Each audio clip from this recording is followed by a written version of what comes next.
I'm from New Zealand. Yeah. From New Zealand. France. Spain. China. China? Where in China? China, Chongqing. From Hong Kong. Korea.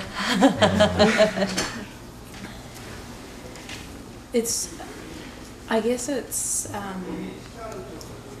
talking about reunification can be quite tricky because I feel like, especially for many of my students, they have so many pressures and competition on them that, like, I've had students say, you know, I know I should care, but I don't, and I think for many students it's very removed, and maybe I think there's a feeling that things have been talked about and talked about and talked about, and I don't know where to go. And so I know that there's a lot of worry within people, but they don't know how to move forward, and so sometimes. Yeah, there's I don't know how to move forward. Which level is the student? Yeah, so I'm teaching at a university. University student in Changwon.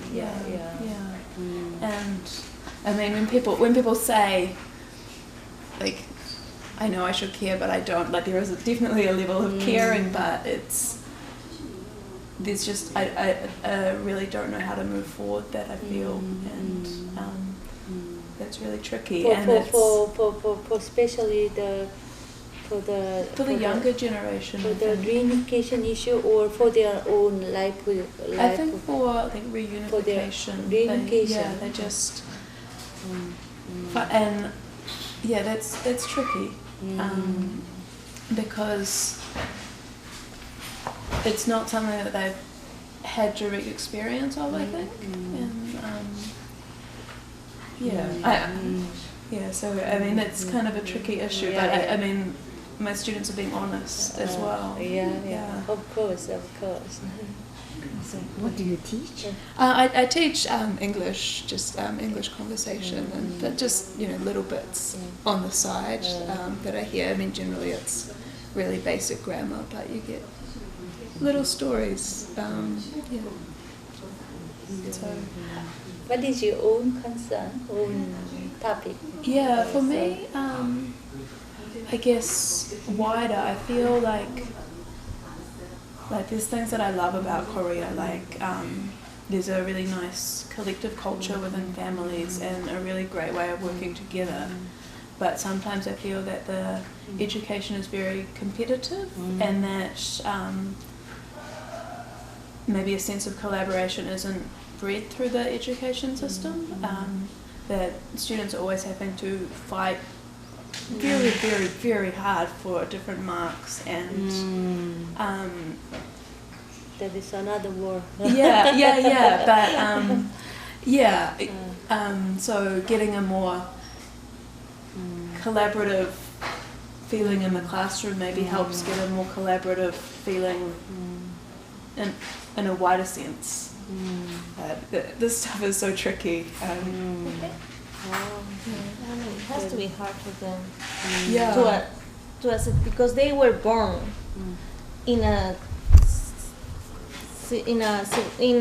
country where it was already divided. So for them, the status quo is two Koreas. It's not one Korea. And even though their grandparents maybe knew both Korea, like one Korea, and they have different experience, for them what is normal is to have two Koreas. So it might be hard to imagine. I don't know, because I'm not Korean, I wasn't born here, so I don't really can talk from that. Comparing with the Spanish young people, because nowadays many of the young generation have felt some kind of, because of some kind of financial crisis all over the world, and the stable job has diminished these days. So the people should move for finding for jobs, and they always emphasize innovative new idea, something. So comparing, but East Asian maybe some countries it became more and more Yeah. driven with those kind of push, but how I about think in Spain, like to have like if you think of Spain or you think of Soviet Union, like places where they've been like a change in like a big change in politics from a dictatorship to a democracy. Has to be like a huge. It's not something that happens. I think just with dialogue. I think it has to be like an external crisis that forces it, and also like an internal crisis that makes them not able to keep going with their status quo. Because as long, okay, they are divided. We are in a state that they can be like it's not war, but it's tension. But still, life goes on in both sides, and it's fine. So there has to something really big, internally and externally, has to happen to force that change. Not only financially, like change, like a big change in politics. But how would the young generation in Spain remember the Franco years? I don't think the younger generations nowadays have much idea. I was born like right after Franco passed away, so for me, I'm aware of the situation and aware of the politics, but I don't think like the younger generations, those people in their 20s and younger, like teenagers, I don't really think they have a close, like a real concept of what it was, and because they had been living like in comfort, kind of like they've been taking many things for granted that they were actually achieved right because Franco passed away and there was a change in politics. So it's hard. Although now we have other kind of crises in Spain due to like economics and politics. So I think there's kind of like an awakening now. But I don't know how to explain, because I also been living outside of Spain for 12 years. For 12 years. So I've been living in the States. So I don't have like a close contact with the younger generations. I have some to a certain level with friends and news and stuff, but not as much as. Because we heard from the news that there was 1 million people took to the streets in the demonstrations. Yeah, so there's although been the like mass media report more on the Occupy Wall Street movement in the States, actually in Spain I heard that many of my friends said that they were very proud of this mass movement. There were a lot of people, like a lot more than they were reported, like protests, and it's like, I don't know. I think we are moving away from the main theme of the conversation here, but yeah, it's like the financial crisis had created also like a big change in politics. But I don't want to get to start talking about that because it's complex, and I don't agree with the politics that have been taking place and how many rights have been taken away from the people, and they're trying to take more away, yes, for their own benefit. So it's like. Where do you mostly stay for 12 years?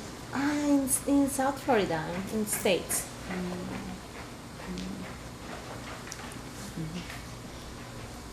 So while we're at the theme of the young people, Okay. young generation, I belong to the older generation.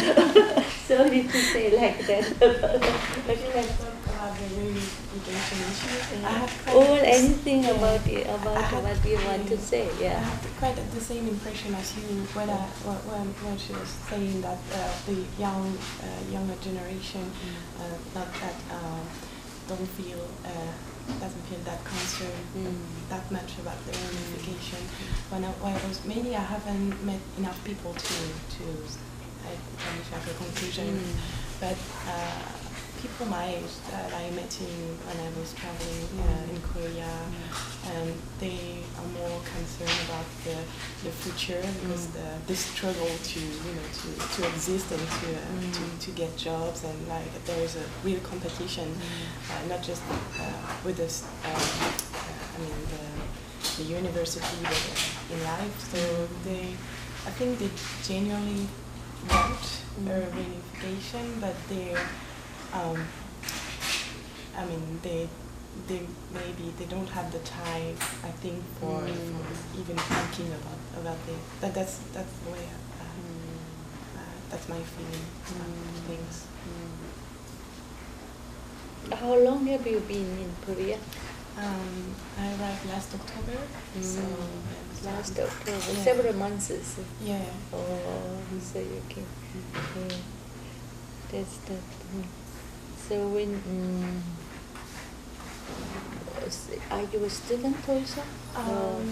I took a year to travel in Asia, and I really liked Korean culture, so I decided to stay in Korea for a while. And I started roofing, like working in organic farms at first. Then I finally joined. Organic farm. It's very good. I also send my students to do organic farming, and then they do not need to come for the tutorials. They still have to come to the lectures. They do not have to come for the tutorials. They do not have to do the reading. They read with nature. She's also involved a lot in the rural reconstruction in China. So we live because from young to senior. Is it me? Me? Yeah. Okay, right. You are not mom, you yourself. So I probably had less time in Korea than anyone because I've been here this time. I was over here this time last year for 2 weeks, and this time I've been here a week. So anything I say will be more or less at a sort of not at a practical level necessarily, in terms of the fact that, I mean, I've grown up in New Zealand, I've always lived in New Zealand, and I can't imagine what it would be like not to be in a country like this that is divided, that you maybe have relatives in North Korea, you can't get hold of them, you maybe know people who've died, who they have not freedom of speech, they don't perhaps have enough to eat, we really don't know, and that breeds distrust. And I am aware of what the previous speakers have said, that it seems to be really hard. You're competing for jobs on a really tight market.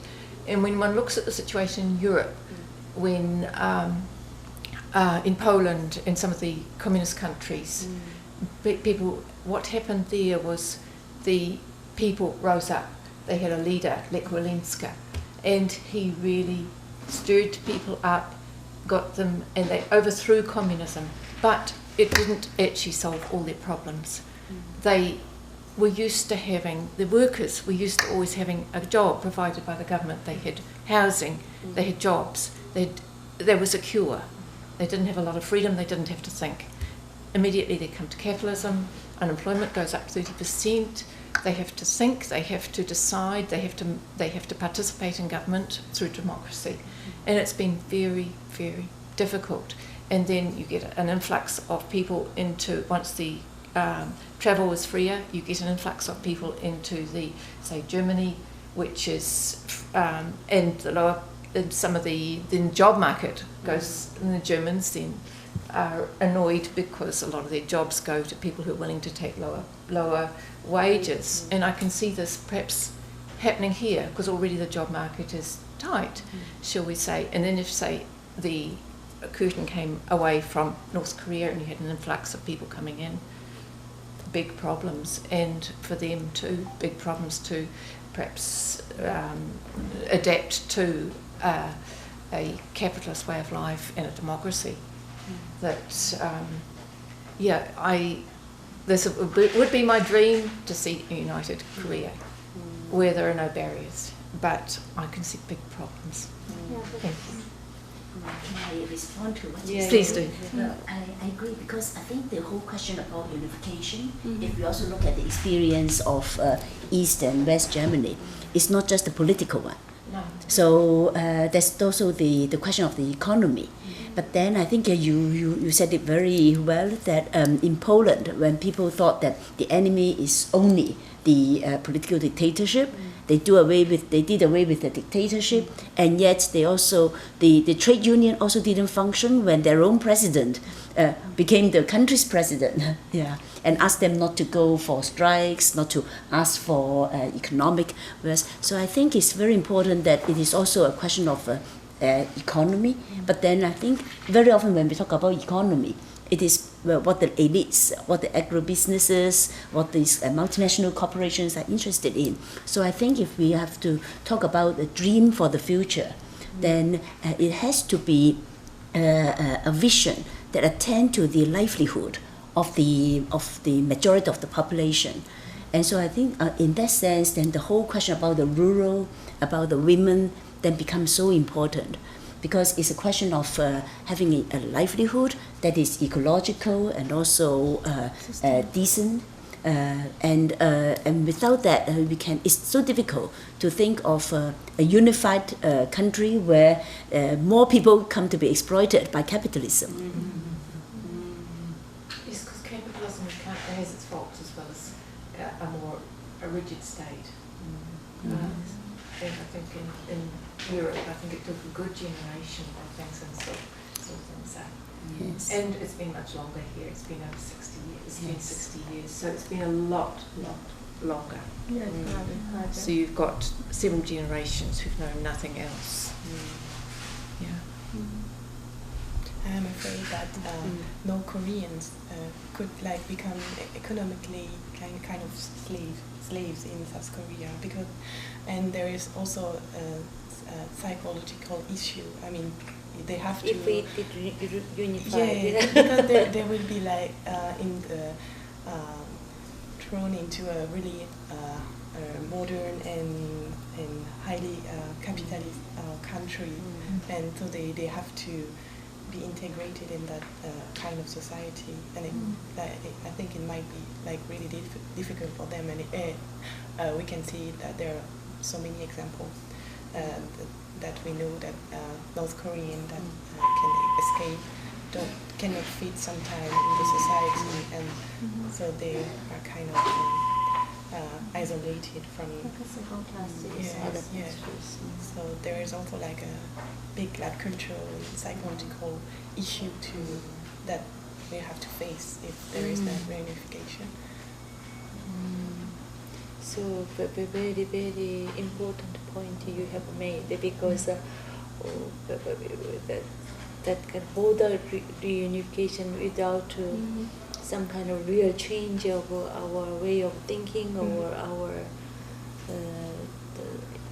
the economic activities, then it is not reunification, it is a kind of new integration into the weaker part of the economy also.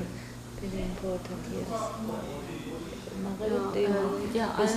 Actually, I also agree what you have said, because I also think about what's the root cause of war. If you want to say we eliminate war, we want to avoid war, and then what's the cause of war? And then I think one of the reasons should be the modernization, because we found that the First World War, the Second World War, and even the Korean War, that means all countries involved, they all have their own modernization project, no matter in the name of capitalism or socialism. And then in that process, the first stage should be the so-called exploitation of rural society. So we found that all soldiers actually come from the countryside, and then the country also wants their own modernization project, and they want more market, labor, and also land resources. So this is that kind of expansionism can't be avoided. So when we think about that, we should have to criticize the modernization projects.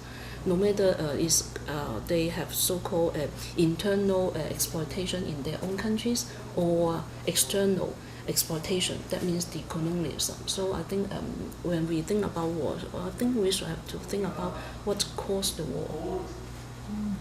Because with the one round of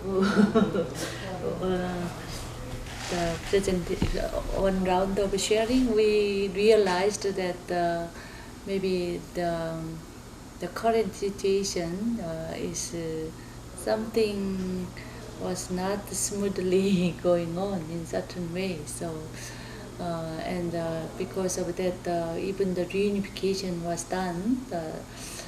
Maybe another problems will rushed in. So, and all the young people in South Korea do not even have time to dream of, not only dream but even think about the reunification issue, because they are driven with a high competition in the current competition-oriented economy or realities.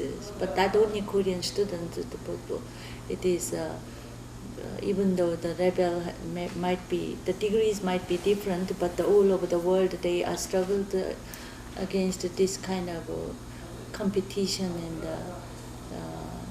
not promising economy. So because of that, so not only for Korea but also the countries we came from, we should redream about some kind of new economy system. Margaret told it is we have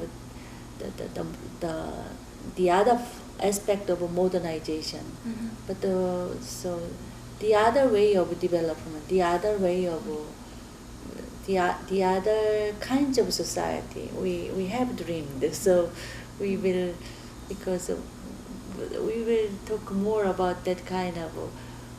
Because many things has changed, even the concept of marriage and about something, even concept of a decent job has changed, and many things have changed, but no social scientist has systemized it in a more systemic way. So ordinary people, some have survived, some couldn't. So it is very individual level of survival and trial and error and survival. So we will see how can we reimagine the other kinds of society, other kinds of economy, other kinds of life. So though it is not based in cool realities, so we will dream. Why not? So I think on the one hand, we have to, what we were talking about would be about employment, and I think to get the employment issue is also not just an economic issue, it's not a monetary issue, because without a job then you feel you are not of value, so it's a lot of question to deal with the question of dignity. But I think apart from the question about social polarizations, then I think we are also faced with real threats. And I think that is why it is so important to be having this meeting here in the Peace Life Valley, because I think with the climate change, with the nuclear power plant accidents, actually our lives are so much threatened. So even without the question of unification, but then we are also facing the whole question of whether the human species can exist in the next 100 years. Because with the climate change, with the rise in the degrees, so with 2 degrees rise overall, then half the species on Earth would be gone. And then because of all, and once we upset the balance, then it's a chain effect. So I think Margaret just talked about the question of modernization. I think it is, and if we look at the Korean War, so it is a war which is a continuation of the Second World War, where I think we have to note that the war was fought when the United States was very keen to contain the spread of so-called communism and to contain the power of the Soviet Union. So I agree very much with Mr. Chung just now, that he said that the issue of the Korea is not limited to the Korean Peninsula. at that time, China also participated in the war because China saw that the intention of the U.S. troops was not for North Korea, but they would be going on to invade China. Yes. So it's like what they learned about what happened after the Russian Revolution in 1917. Yeah. So that was the armies to come. So it's a whole question about East Asia, about the whole of Asia. And so I think when we talk about the Korean issue, then it's not just an issue of the Asians. It's very much also the issue of the role of the United States in post-war era, when it becomes the superpower to contain and to control and to further its own interests. So I think from the point of view of the people, ordinary people, we want a good life, we want a family, we want friends, we want love and friendship. So for ordinary people, then we have our dreams would be very simple ones. But then if we see how the American dream, the dream of the superpower, then for them, if there's no war, then what to do with all the military expenditure, what to do with all the arms trade. The arms trade is such a significant part of the US economy. So on the one hand, you have these powers that it is in their interest to have wars, conflicts, tensions, and so that they can also legitimately have their presence here, so that they can keep their U.S. Military bases in Okinawa, in different places. So I think when we look at it, then there are several dimensions. One is the dimension of the whole process of colonization and modernization, and we are still living in that era when we have to deal with colonization in different forms. And on the other hand, then is the question of with nature, the question with land and water resources, and these are becoming very pressing issues. So I've come here and I appreciate very much the work of the Peace Life Valley, because it tries to integrate different aspects of the lives. And I think on the one hand, then it's always important to dream, to have a vision of what can be a better life for human beings and for all the animals and insects and plants. But then on the other hand, then we have to analyze all these threats and see how people's solidarity, especially solidarity across different countries, people's movements, how we can be together to try to see, to counter the forces of the superpowers.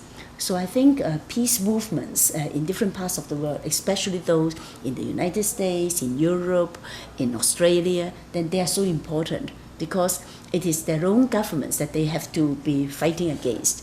And we have also heard of a lot of examples of our friends from Japan that have been fighting against the war ever since, for over 80 years. Yeah. They have been under very strong pressure. When they were themselves, they're fighting against the war, then people would say that you are not patriotic, you are the agents of Soviet Union, of China, but I think it's so important that we have these movements from within those superpower countries. And then it's also important for them to be linked to us in South Korea, in China, in Spain, in different places. I'm just a little bit cynic when it comes to politics and the power that social movements can have.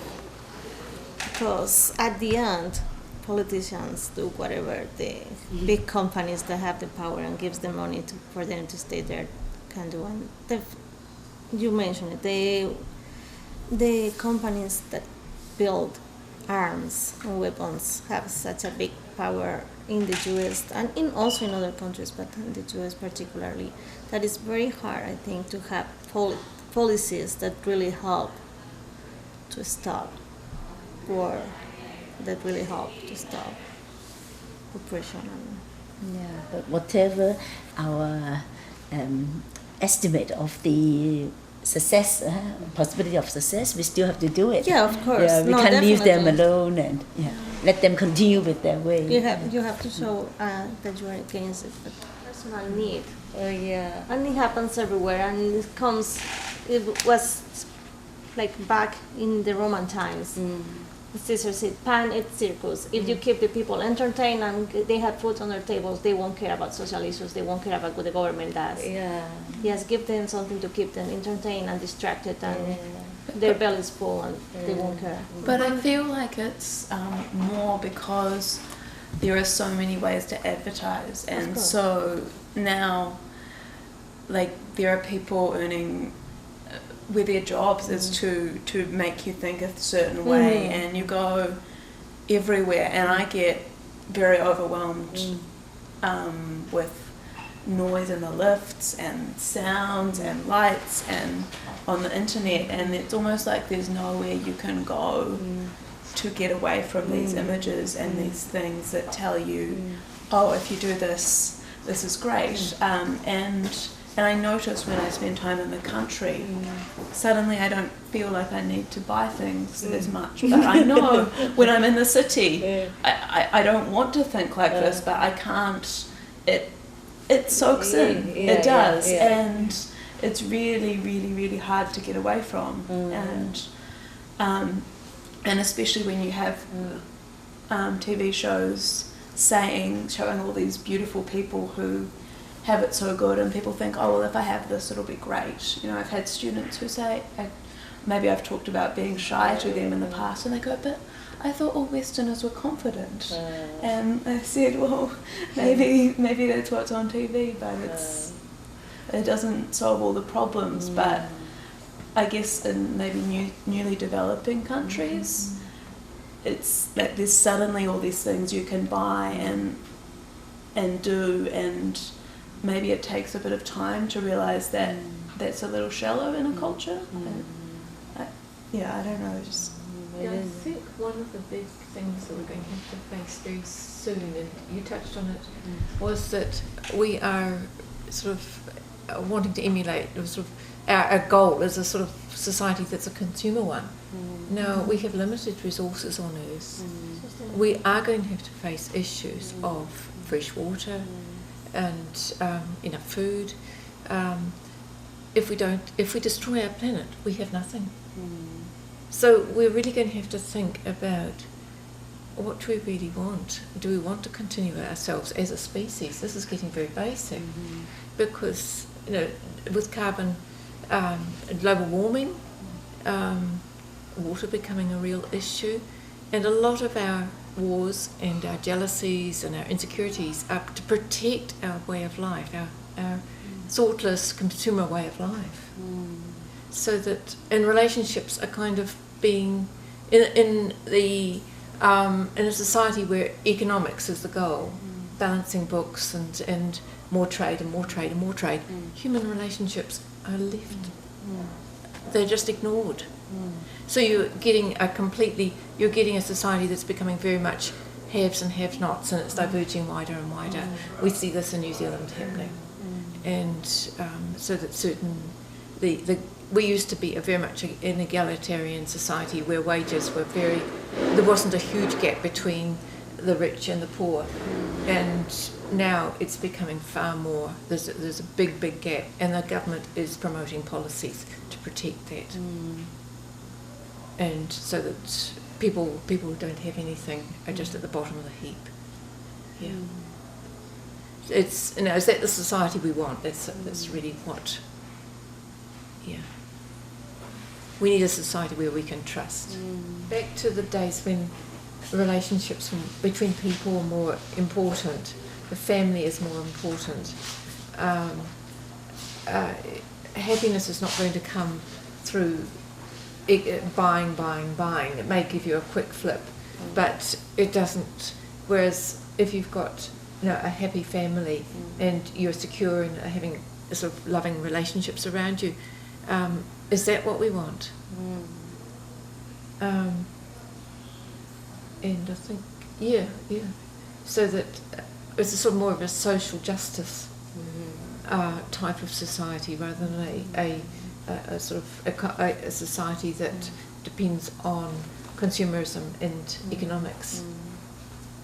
I think the media have a role to play in this issue, because they're like, people fantasize about having things because they see through social networks now, or even other media, what other people have, and they want to have it, and it's like a propaganda kind of.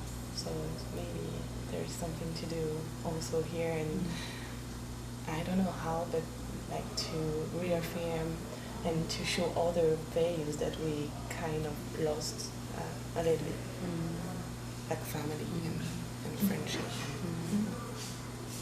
Changing media.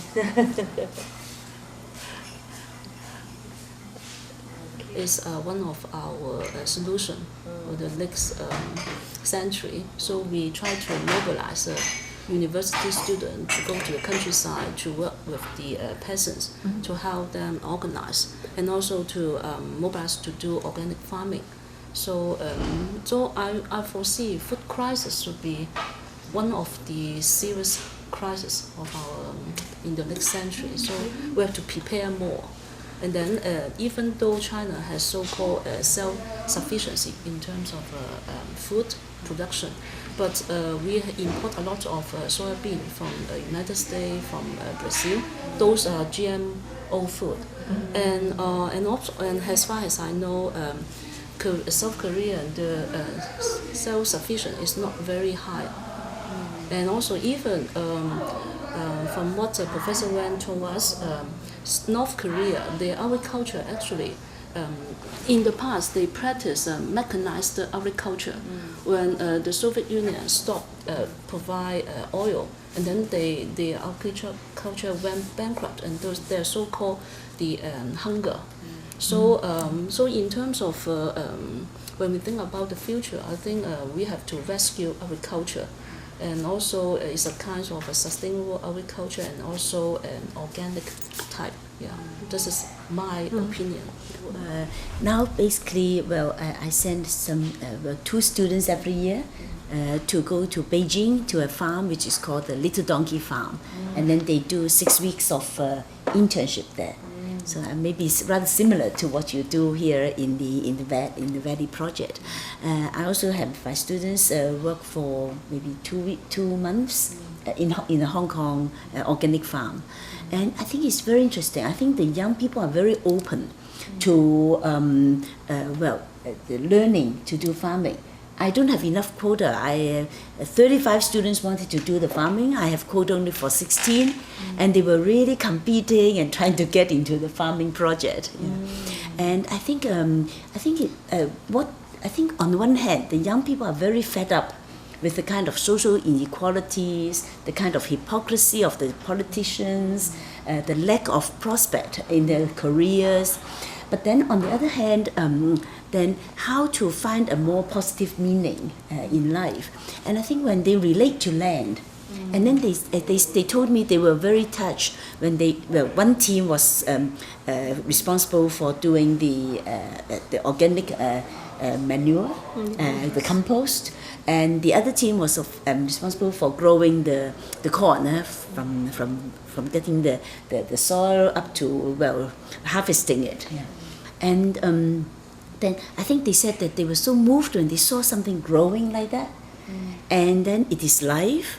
It is also something that they haven't tried before, and I think maybe it has to do with the problems of our education system.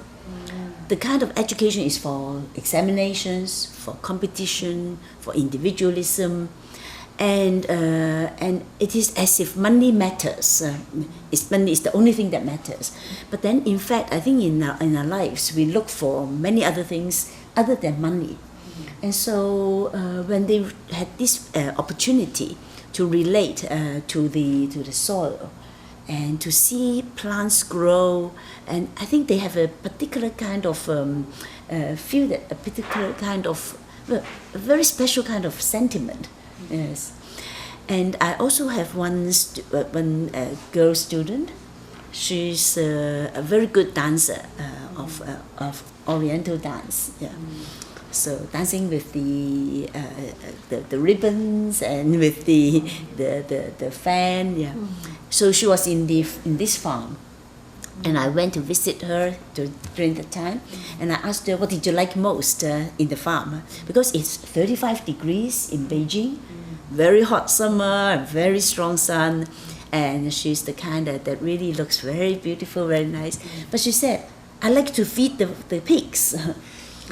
So it's very difficult to imagine a beautiful young woman, good at dancing and a lot of artwork in the cities, who would like to feed the pigs.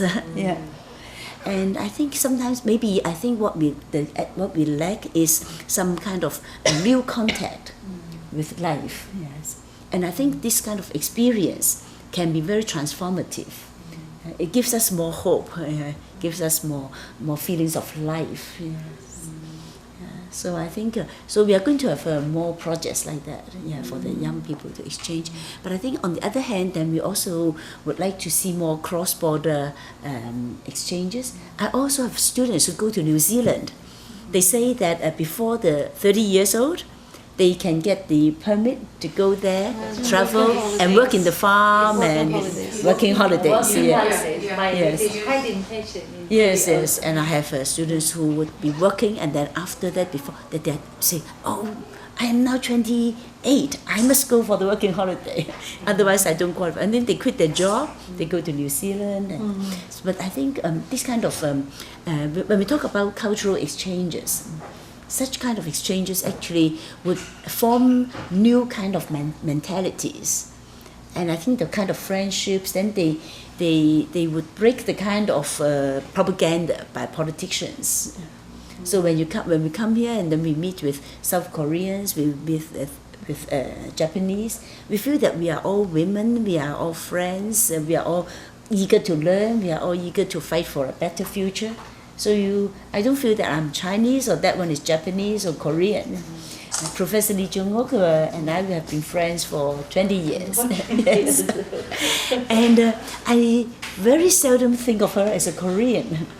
I think of her as someone fighting for social justice, being involved in the social movements, an activist as well as a professor. So we have common dreams. So I think we have to do a lot to counter the kind of nationalism, the kind of passion that give you only very adverse feelings. A lot of that nationalism is based on hatred, on xenophobia. But then I think if we can have very positive nationalism, that we want to leave a good land and good water and good life to our next generations, then I think that kind of nationalism would be a positive one. And it mustn't be exclusive. And I think I admire young people like you who would travel to different places, try organic farming, try to interact. Yes. Yeah. And you are the hope of the future. Because there is so many partnerships between France and Germany now. They kind of best friends in Europe. So I think there is no problem between French and German, and it's for the younger generation. Maybe about the people. I went to Japan before, and it's true that I met a lot of young people, people my age, and they still have some. They still have like a little bit. How should I say? That a little bit. Resentment against Korean people because and it's the younger generation. So because there are some it's too new. I mean, it's too fresh for them. So I don't know how to explain. Yeah, because even when the war ended a long time ago, but there are still right now territorial issues going on. Yeah. And they feel like the not the war, but the tension is still here, and there is something to do from both governments. And because the governments are being passive, and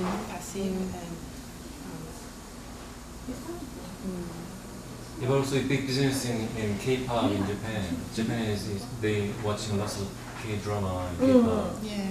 So yeah, it depends on the personality, but Yeah. mostly it's getting closer among the people. The government, some problem, especially the very conservative in Japan now. Yeah, they are trying to promote. Abe. It's the same party for more than 30 years, and then they have the same attitude since World War II. So it's not like Germany. But also when I travel in Europe, also I heard about English, speaking of French, and many. I've been told many things. When I travel in Australia or Europe or US, English like to speak of. I don't know. They always say something bad about French. Yeah, it's an rivalry. It's not old people. It's young people saying it. But, it's amazing. but that's normal. In Spain also we have resentment to French. We are neighboring countries. Like when you have sometimes you have frictions with your neighbors. That's normal. But that doesn't mean that all French are bad. But sometimes you say, okay, my neighbor is making too much noise, it's bothering me. But it's the same thing. Yeah, French people are not really. Yeah, but French, I don't know how French people speak of English or German, but German, English, and maybe some Spanish, maybe they speak of French. It's not speaking ill, but it's try to say something bad. No, not necessarily that, but I don't. Backpackers or whooping or.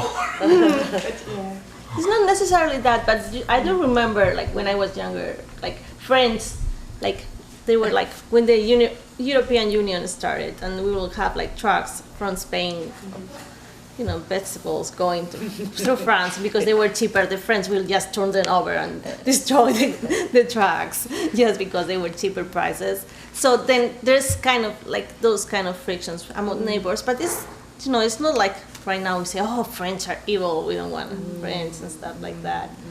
So it should be similar right now with Japan and Korea, but the problem is that in Europe we have the European Union, so pretty much we have to go with the whole policies together.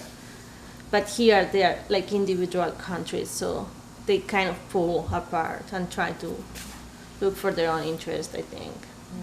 And it's harder, and it's like, yeah, mostly like conservative parties and more. But it is very complicated. That's East Asia. Like the nationality is like, oh, we are best than others. When at the end we are all same. But I guess there are some big differences in that Germany was very honest with what happened after the war, and I mean, there's still a lot of tensions around things like the comfort women not having been acknowledged, and I think that Japan is still in the helps keep attention feel relevant because it hasn't felt like there's been an acknowledgement to be able to create reconciliation. Government. How? Because in the nationalism also, the characteristic of nationalism is different from the victimized country and the perpetrator country. Because of the Chinese nationalism and for the Korean nationalism, the government could not. There is no real basis for persuaded not to be nationalistic in certain way, because it is the mobilized passion to be more independent and to be more dedicated to the growth. So always they need some sacrifices for something and for the state and without those kind of justification, these days modernization and economic growth may not be possible.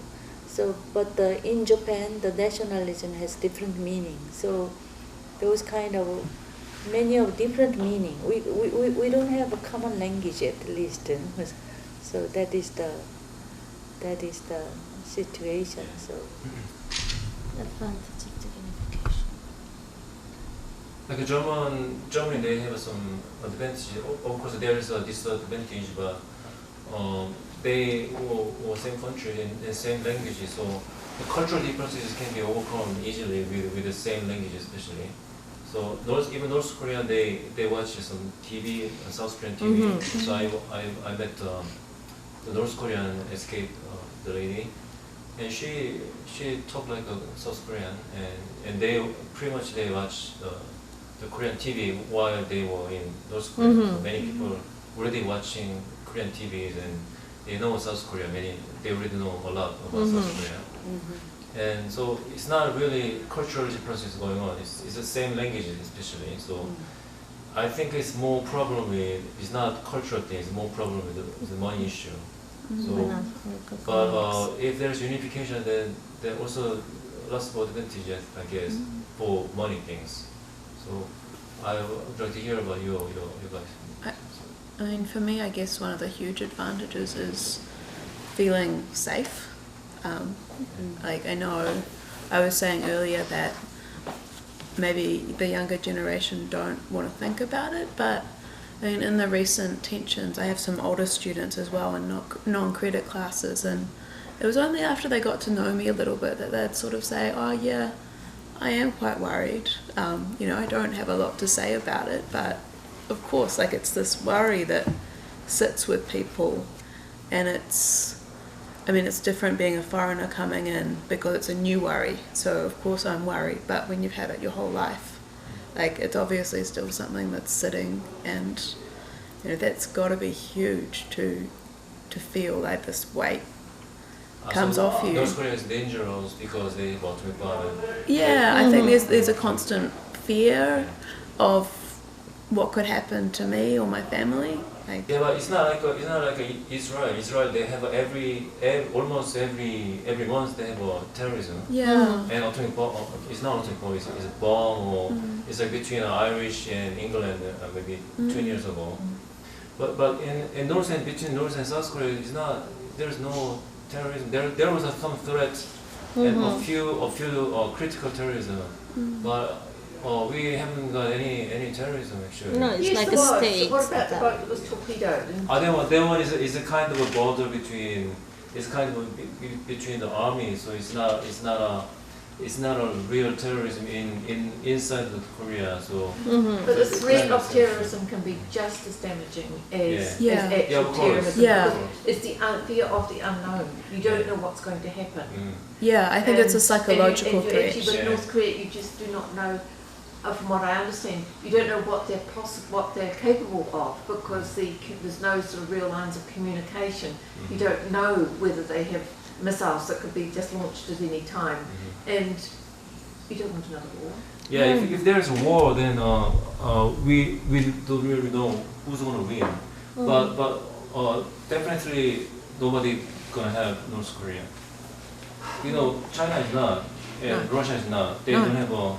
They have a time. They're busier than North Korea. So I know, and that's the thing. I think that actually is the only thing to hold on to. That it would not pay to have. But I mean, you don't know much about the leader of North Korea.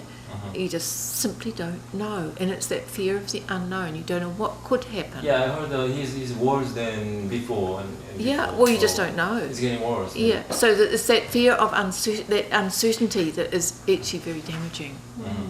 And I mean, I think you don't have to, even if the two Koreas were not absolutely united as one country, if there could be movement between the two, families reunited, and there wasn't that fear of, because officially you're still at war. If that fear was removed, I'm sure there'd be things would be a lot happier. Yeah, but it was World War II. After World War II, it was zero. Germany was zero, and Japan was zero. And start from the very, very bottom stage. And Korean War, after Korean War, so Korea start from zero. Absolutely. It's and twice. After World War II and after Korean War, we suffered from us twice for the war. And I mean, I'm so impressed with what's happened in the 60 years since the end of the Korean War. It's amazing what has happened here. Yeah, and in Iraq also, lots of wars still going on. It's not, every place actually. I know. Yeah. I know. Iraq or Afghanistan and, Yes, and some yes. wars going on somewhere. I don't know. But Yeah. yeah. Yeah, there are wars going on. Yeah, in Africa also. Africa Yes. and Yes. also. Yeah. Yeah. I just sort of feel that looking at it from an outsider, you sort of kind of know less about North Korea. Yeah. And as I say, is that uncertainty. I still come back to that uncertainty. And I think that's really tough. But you were asking what would be the advantage, and surely, like, really in relief, how they were saying, like, you will have a feeling of that safety that will happen. But besides that, there's one thing, like, the army here, one of the reasons why you have, like, a mandatory army 2 years and you have, is such a big issue is because there are two Koreas and they are divided, there is a risk of war. So one that's removed, there should probably be a big change in the military service and the army. And that, in a way, could save a lot of money to the state, but also could mean, like, rearranging, like, the whole society in a term. Because now, 2 years of their life, all males go to the army service, and besides that, it's like a lot of money and jobs go into the big army. So that would mean a big change on that. And I don't know the consequences of it. In my opinion, less military is always better. But I'm sure it will have also like a financial and economic effect. And I don't know. And also you have what will happen when all those, like, economics, it will be like a lot of possibility of creating new jobs, new businesses opportunities in the north, because all the companies from the south could go over there, or they could, and even the north, they could create like private businesses. Because I don't know how it's in North Korea right now, but I know the experience from other communist countries where you cannot really have your own business. So once you are free, there'll be a development in economy in that sense, I think. And the country maybe could get less geographically isolated. I mean, could maybe to have like better exchanges with China if they got reunited. I don't know much about immigration issues, but maybe for economically it could be like an advantage. Yeah, so I think that I would hear more about my opinion also. There's a three advantage mainly, and there's a little things between those. But one thing is first one, population growth is one domestic market. So domestic market is reached to 100 million. 100 million is usually is known as create own domestic market without depending on other market, other country market. So we don't have to really depend on exporting. Because South Korea is kind of a huge depending exporting country. Otherwise, we have so much business and investment. So we pay a lot. And exporting highly depending on exporting, but North and South Korea together is higher, bigger domestic market, so it's more self-reliant. Yeah, self-reliant. Or self-contained? Yeah, self-contained, and also exporting can be optional. So, and also they like an aging problem in South Korea.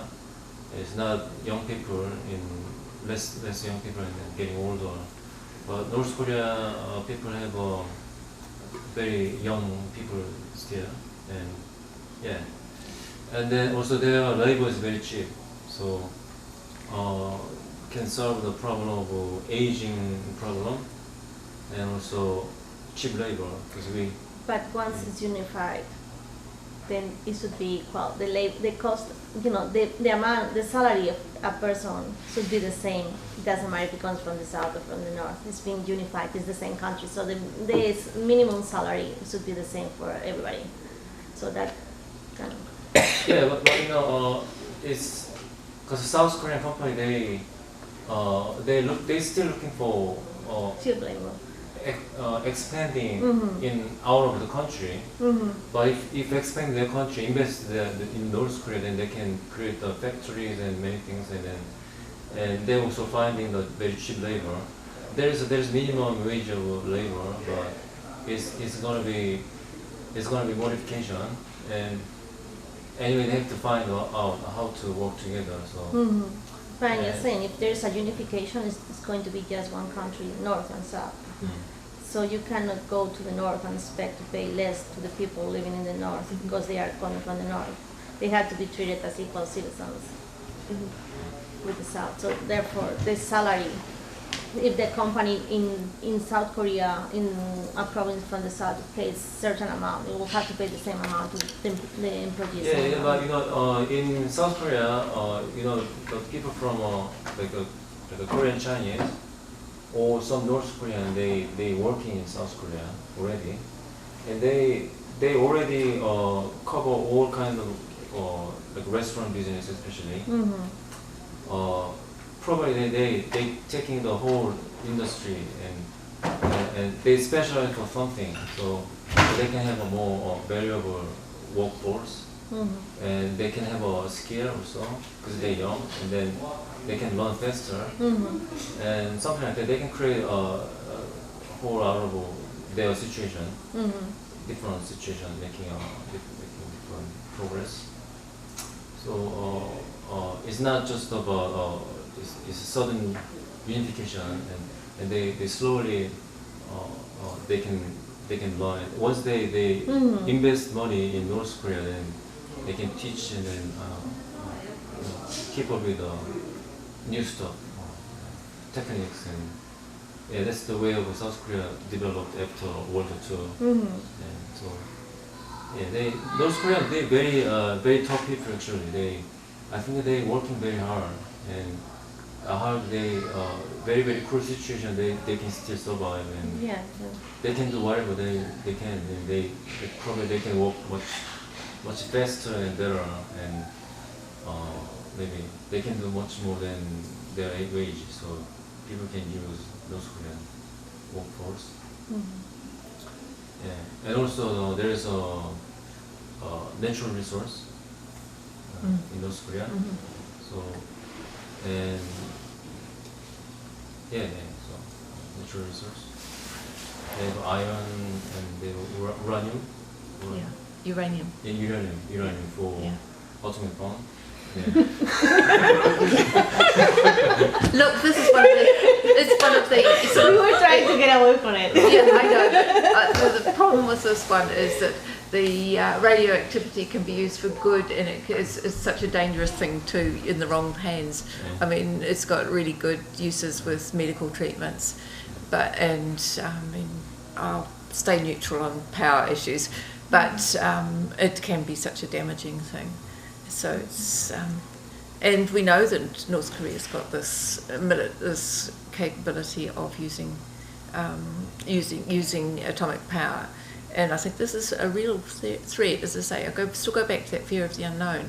And that's why I think if we could get some sort of peace settlement and some sort of real arms agreement, even before unification, I think that's... Yeah, but North Korea is definitely a very dangerous country, but many countries, they already have atomic bomb, and they kind of... And North Korean army is very, very old, actually. Very, very old, and they don't have a high technology, and they just have an atomic bomb, maybe a few, but in US and Russia and India and many countries, they like maybe 15,000 atomic bombs or 30,000 atomic bombs. It's a highly technology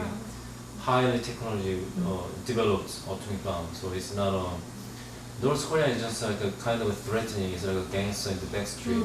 Yeah. I think that's not how we see it in the West, is it sort of, because you actually, is still that, I go right back to it, you sort of still don't know. You really don't know. I mean, in Israel, in the Middle East conflict, you at least have sort of some idea of what the other person is capable of doing. Here, there seems to be, just to a totally uneducated eye, that there is no real knowledge. because the communication is no longer there. There's no communication, Yeah. no dialogue. You could tell us, Any talks seem to break down. tell us how some of the social movements think about the issue of unification. So what would they propose, and whether there are certain divisions within the social movements? It is not easy to, because we are very time limited. We should be finishing. But because even social movement and the issue of this one has changed, even year by year, because this geopolitical situation has changed. So it is but the problem is the social movement activism could not catch up with that changes, so that cannot be updated. So some groups stick to the old ideas, and some groups the others position. So it is a more easy situation to not to build the consensus. But I follow his questions that.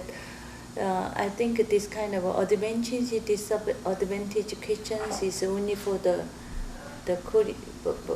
Korean people. So, and also too much emphasis on economic side is not good, because that kind of calculation can be easily changed with the situation changed. So some kind of still in Korea to persuade something, they usually use this kind of economic consideration first, but it is not good. But the safe and the geopolitically, we can be more continentally freely travel. So we can travel by train to even to Europe, and all the continent can be connected. And also many of Korean politicians use this kind of reunification situation for their own political purpose. So easily many of political activism can be oppressed as a pro-North Korean. So the new political social movement could not enjoy real freedom of association and freedom of expression, and the real progressive party could not be sustainable within Korea.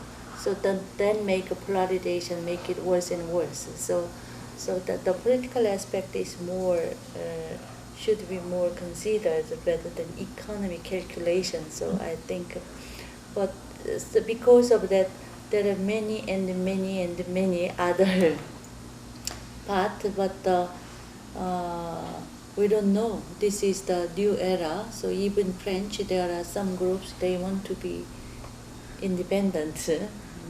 In Spain, Basque, they want to have a more decentralized idea has come up. Not because it with a good cause, but because with they sometimes they are tired of the idea of republic, to share their taxes with the less equipped people. So usually the groups who want to independence, they are more well-to-do tribe or well-to-do part. So they don't want to put their taxes for other people. So that's why European Union has also struggled to support the other less developed countries, less developed agricultural sector subsidies. So we need to rebuild some kind of. European Union doesn't care about the poor countries; they just take advantage of them. Yeah. With their policies. Yeah.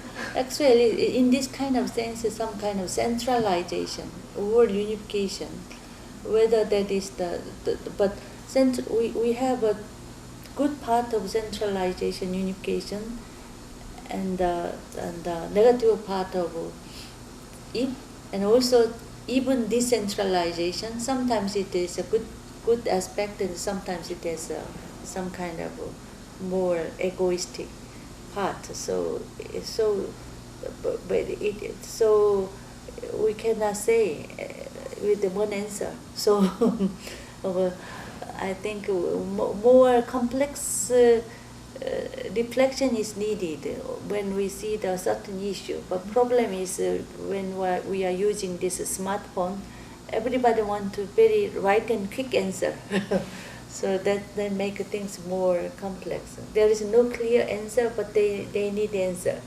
So then some kind of unrelevant answer can be provided easily. So that kind of things. I think at least first we are recognized ourselves. We faced each of our burdens and tasks in our own society, and sometimes others' misfortune. It is in this kind of society. Some people thought other people's misfortune may be the fortune for me, but not exactly. That we should realize that part also. Usually other people's misfortune can, in long-term basis, misfortune to us. So even though Japan and Korea relationship is not harmonious, I personally wish Japan should be a good and prosperous country. So I really feel sorry about that Fukushima attack, Fukushima disaster, then made Japanese people be more and more defensive. So something like that. So if the neighboring country and the neighbors can go their way, then things became more easier. Even North Korea. So if they become more normalized, for us it is more easier. So other people's misfortune cannot guarantee my fortune. So it is usually also other people's misfortune contaminated my one also. That is that kind of consciousness should be grown. But these days the education system and many media has supplied the other ideas. So that's the problem. So that's the problem. So that's why we need more real encountering. We need more real even to North Korea. So I visited once for humanitarian aid. But when you met them, it is just the normal people. So and when you met that's them, really the sad thing about it. They are normal people just like we are. Then it is easier to solve the problems. When we think of even U.S. and other things, when we imagine that identity.